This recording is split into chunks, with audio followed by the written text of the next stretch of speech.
Halo Bensi Family di seluruh Indonesia dan di seluruh dunia. Kembali lagi bersama kami di channel Benny Sitanggang. Hari ini kita bakalan buat video cerita-cerita lagi karena ini banyak sekali yang tanya dan aku belum pernah buat videonya juga. Jadi video kali ini tentang rasis di sini karena ada beberapa yang tanya di Ukraina itu rasis apa enggak. Jadi kita akan bahas ini. Jadi stay tune.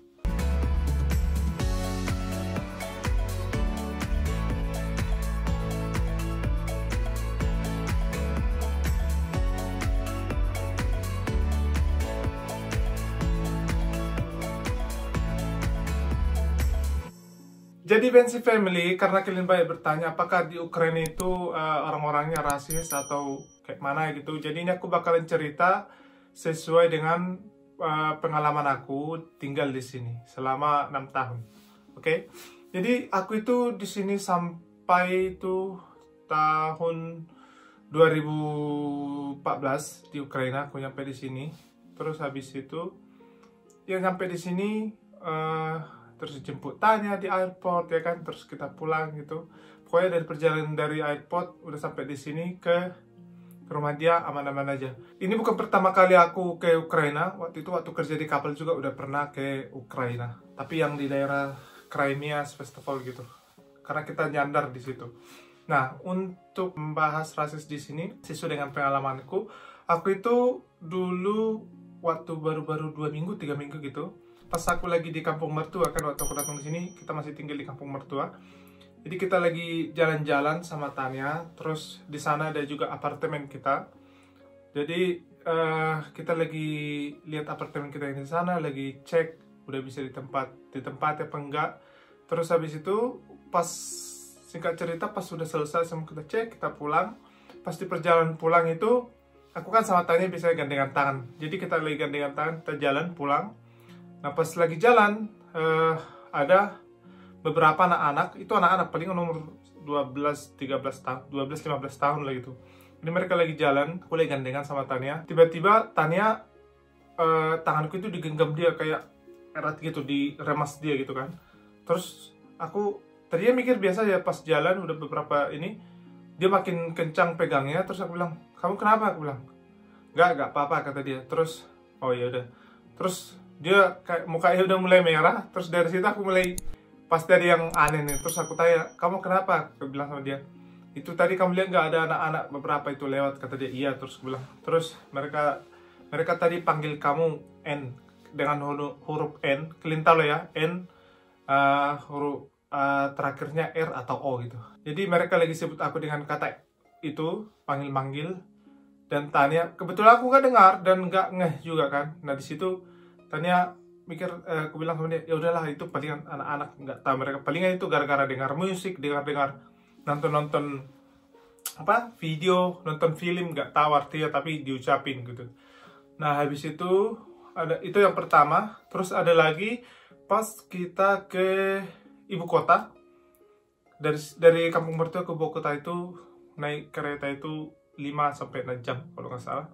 Jadi pas di ibu kota kita itu lagi ngurus dokumen. Di situ pas lagi susah-susah itu ngurus dokumen karena aku itu kan pendatang, jadi ngurus dokumen untuk nikah segala macam itu ribet kali. Pokoknya kalau kalian nikah sama orang luar negeri ini ya, catat ya, kalau nikah sama orang luar negeri kalian itu pastikan pas datang ke negara mereka, pastikan dokumen kalian lengkap. Jadi gak ada masalah pulang balik ke Indonesia gitu. Karena aku dulu sampai 2 kali harus pulang ke Indonesia gara-gara ada yang kurang. Oke? Nah, terus gitu pas di situ kita pas selesai pulang dari kedutaan KBRI, pas kita pulang, terus kita pakai trolleybus ya kan. Aman-aman aja aku duduk di sini, terus di depan kami kayak ada orang tua gitu.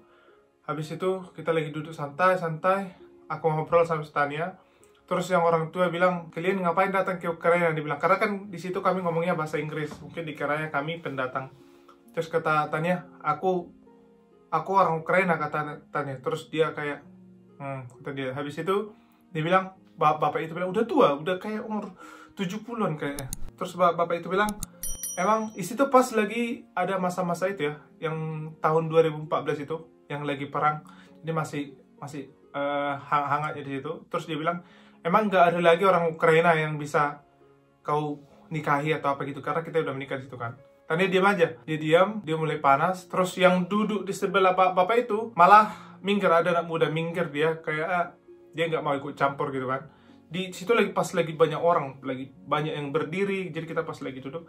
Terus dia pas yang ngumpulin apa kayak kernet gitu ya, ngumpulin tiket gitu datang. Terus si orang tua ini bilang, kayak mana menurut orang ini katanya. Jadi kayak bilang, kayak mana orang ini, cocok nggak, kayak ya karena kita hitam putih itu kan. Untuk dia yang ngumpulin tiket itu bilang gini, itu bukan urusanku, itu urusan mereka, kata dia. Jadi dia diam aja kan. Jadi Tania bilang, dia makin ngomong banyak, terus Tania bilang, urus aja urusanmu, karena kan kau kan gak keluargaku, gak ada ngurus keluargamu, keluargaku gak ada ngurus kau. Kau bukan siapa-siapa, jadi maaf, jangan mengganggu urusan orang lain kalau Anda itu nggak ada kepentingan, kata Stan ya kan. Dia ngoceh-ngoceh, terus itu kayak ngomongin kita itu kayak orang-orang lain, walaupun orang-orang lain nggak nanggapin, tapi dia tetap ngomong. Nah habis itu kita berdiri dari tempat duduk itu, kita jadi berdiri, kita minggir kira-kira beberapa meter gitu. Nah dia pas lagi busnya berhenti, ada yang orang-orang tua naik kan. Terus habis itu yang seumuran dia lah. Habis itu dia ngomong lagi sama orang-orang tua ini. Tunggu, diomongin lagi, kita diomongin. Habis itu Tania langsung, kalau bukan urusanmu jangan urusi. Dia marah dia, kalau bukan urusanmu jangan kau urusi, kata dia. Pokoknya Tania habis itu dia di situ kesal. Habis itu ya udah kita pergi keluar dari bus itu, walaupun itu belum tempat berhenti kita.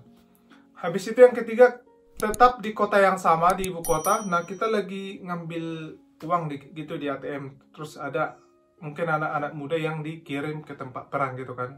Jadi pas mereka udah balik, nah, pas aku lagi ngambil uang sama Tania di ATM-nya, mereka langsung ngomong gini, ngapain lah orang-orang ini datang ke sini gitu kan. Bilang aku ya, ngapain orang-orang ini datang ke sini, kayak nggak kerjaan. Orang ini yang menjadi kita, kayak gitu ngomongnya. Terus habis dia ngoceh-ngoceh, mereka berdua, ada dua laki-laki umuran udah 18, 19, umur 20-an lah kayaknya. Terus Tania bilang, karena di negara mereka nggak ada perang, kata si Tania. Jadi mereka langsung diam. Jadi kalau kau nggak tahu masalah satu negara itu, kau jangan langsung menghakimi. Makanya kau jangan tinggal di satu kotak aja, kata dia kan. Ya kalau kau nggak siap untuk pergi, jangan pergi. Tapi kau pergi malah mencemarkan nama baik negaramu, kata si Tania sama dia. Dia langsung diam kan. Kalau memang kau bangga membela negaramu, jangan menghakimi satu negara kalau kau nggak tahu negara mereka mana, kata dia. Kayak gitu. Ya udah habis itu udah ayo jadi kita tinggal itu, jadi kita pergi karena dia selalu emosi ya. Dan terus habis itu yang terakhir itu kita lagi pindah ke sini, ke kota ini, Ternopil ini. Aku itu pernah pas Uli umur berapa ya dia? Umur 2 tahun apa 2,5 tahun ya. Jadi dia lagi di troli gitu, kami lagi pergi ke danau. Jadi aku dorong jalan-jalan. Terus pas lagi enaknya jalan-jalan itu ada anak-anak 2 sama orang tuanya lagi jalan. Jadi orang tuanya udah di depan, bapaknya 2 bapak-bapak, 2 anak-anak cowok umur 10 tahun. Jadi habis itu mereka ngomong, aku nggak dengar kan. Karena aku lagi fokus bawa Uli jalan-jalan di danau, ngomong-ngomong sama dia. Ternyata kenapa aku bilang sama Tania kan? Karena Tania ngeliatin mereka kayak apa sih istilahnya, di jongkor, diliatin gitu, dipelototin sampai, kenapa kau bilang mereka manggil kau dengan NN gitu, N word itu kan, pakai kata N itu lagi.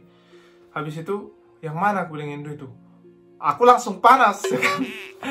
Jadi langsung panas, langsung aku pergi, yang mana orang yang bilang. Nah pas aku datang, ayo kita jumpai, aku bilang janganlah, gak usah, gak apa-apa, katanya ayo, aku bilang, karena menurutku kalau dibiarin kan jadi kebiasaan, karena masih anak-anak loh.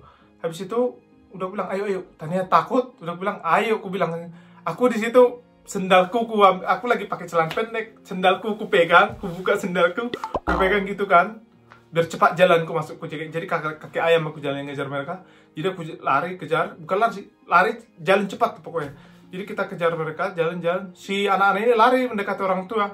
Terus aku bilang, selamat sore, aku bilang sama bapak sama mamanya, selamat sore, aku bilang, ini anak kalian ya? Iya, gitu. Kenapa, kata dia kan, tolong ya diajarin supaya ngomong jangan menyakiti hati orang lain, aku bilang. Terus bapaknya heran, kenapa emang dia ngomong apa, bilang.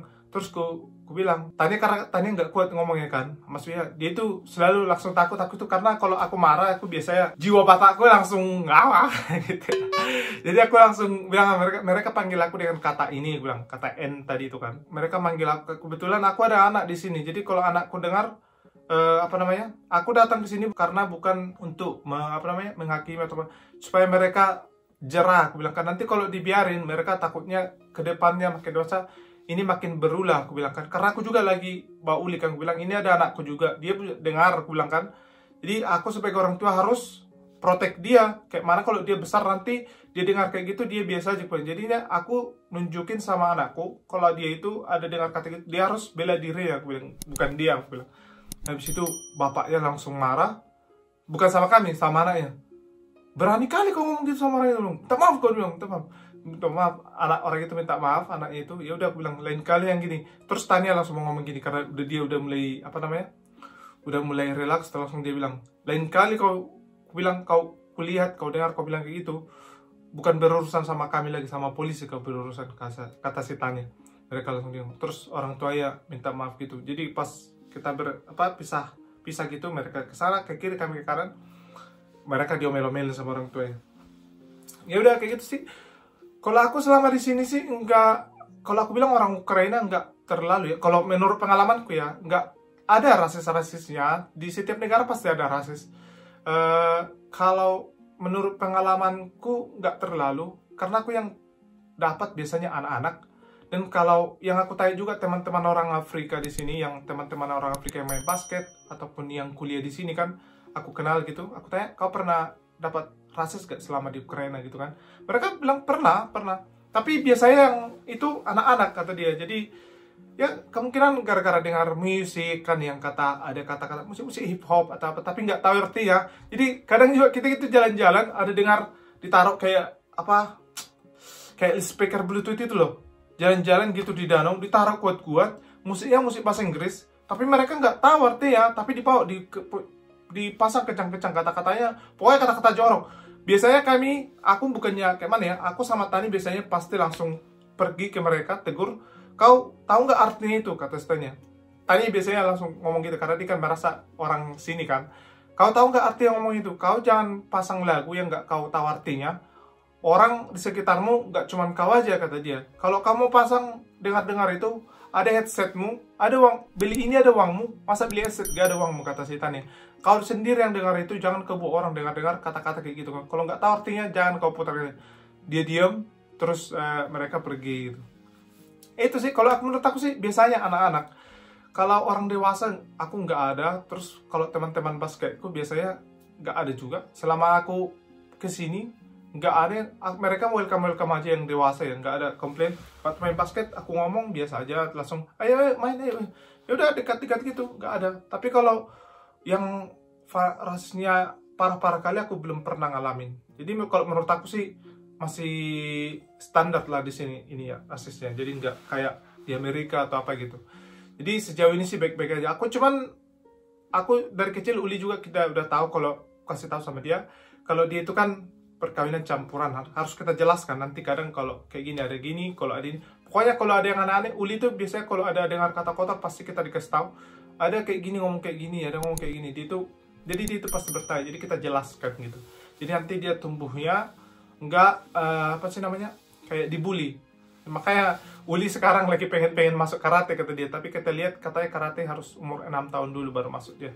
Jadi nanti kita tunggulah, kita cari dulu, oke? Jadi Fancy Family, itu dia videoku untuk hari ini. Semoga kita sehat-sehat aja semuanya, Fancy Family di Indonesia, di seluruh dunia, yang di pedalaman. Semoga sehat-sehat aja. Dan juga untuk dari kami, keluarga si Tanggang di sini, untuk keluarga yang ditinggalkan atas tenggelamnya kapal selam Indonesia 402, semoga keluarga diberi ketabahan. Oke? Kita berdoa untuk keluarga mereka. Jadi seperti biasa, jangan lupa like dan subscribe supaya semakin banyak lagi video akan kami buat. Terima kasih, Horas dari Indonesia.